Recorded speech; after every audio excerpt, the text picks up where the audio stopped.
দৃষ্টান্তমূলক শাস্তি চাই।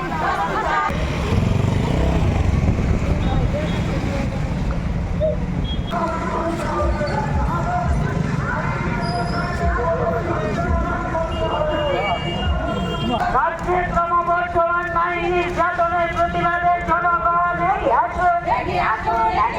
রাজ্যে ক্রমবর্ধমান নারী নির্যাতনের প্রতিবাদে জনগণ এগিয়ে আসুন।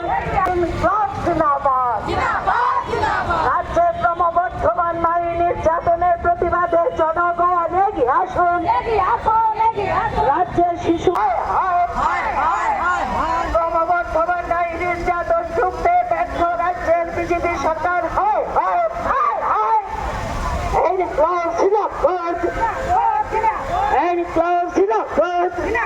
পুলিশকে কঠোর পদক্ষেপ গ্রহণ করতে হবে। নারী নির্যাতন দমনে পুলিশকে কঠোর পদক্ষেপ গ্রহণ করতে হবে। শাস্তি দিতে হবে। দিনের পর দিন নারী নির্যাতন হত্যার পরেও দোষীদের গ্রেপ্তার করা হচ্ছে না, কোনো জবাব চাই, জবাব দাও। দিনের পর দিন নারী নির্যাতন হত্যার পরেও দোষীদের গ্রেপ্তার করা হচ্ছে না, কেন জবাব চাই, জবাব দাও। জবাব চাই, জবাব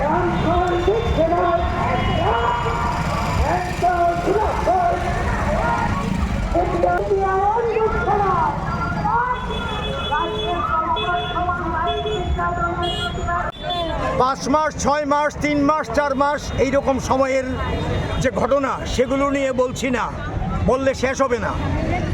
এই যে একটা মাস চলছে, মে মাস শেষ হবে আর 2-4 দিন, তারপরে তার আগে এপ্রিল মাসের 8 তারিখ থেকে আমাদের রাজ্যে এখন পর্যন্ত বীভৎস, মারাত্মক, যেটা ভাষায় প্রকাশ করা যায় না সেই রকম নারী নির্যাতন, ধর্ষণ, গণধর্ষণ, হত্যাকাণ্ড সংগঠিত হয়েছে।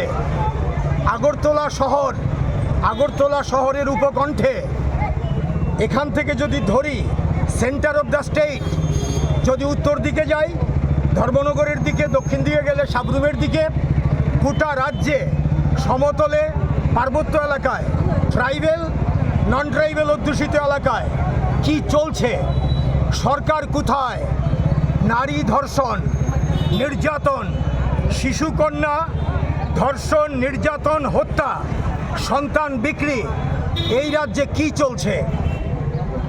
গত 1 মাসের মধ্যে, 1 মাস 10 দিন হবে, বীভৎস ঘটনা ঘটেছে 13 থেকে 14টি। সবাই পুলিশের কাছে যায় না লোকলজ্জার ভয়ে। তারপরে রাজনৈতিক নেতারা এই সমস্ত ঘটনাগুলো চাপা দিচ্ছে মীমাংসার নামে। পুলিশ এফআইআর নেওয়ার পরে তৎপরতার সঙ্গে অ্যাকশন করার কথা করছে না। এই হচ্ছে পরিস্থিতি। তার বিরুদ্ধে আমাদের প্রতিবাদ। এই প্রতিবাদ সিপিআইএম পশ্চিম ত্রিপুরা জেলা কমিটি আমরা আজকে ডাক দিয়েছি।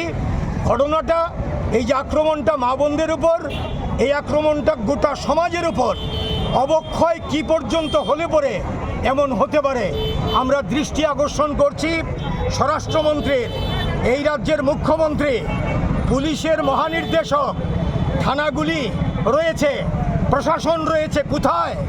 এগুলো বন্ধ করতে পারছে না, বন্ধ করছে না।